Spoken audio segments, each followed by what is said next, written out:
Press Ctrl+J to duplicate the background layer.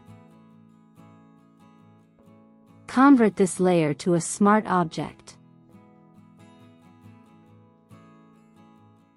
Go to Filter, Blur, Motion Blur.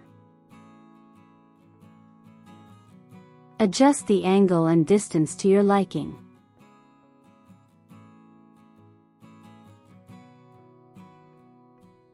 Select the mask of the smart filter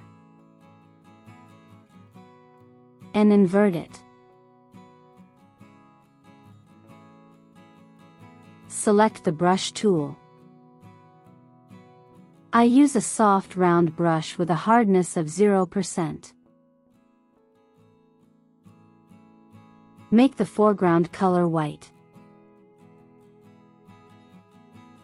Brush over your portrait until you're happy with the effect.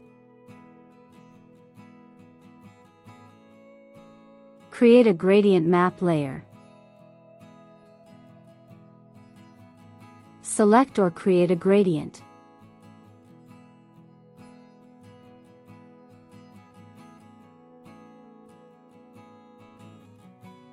If you want, you can add a grain layer.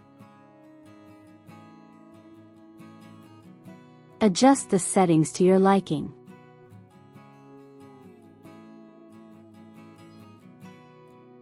And that's how you create this effect.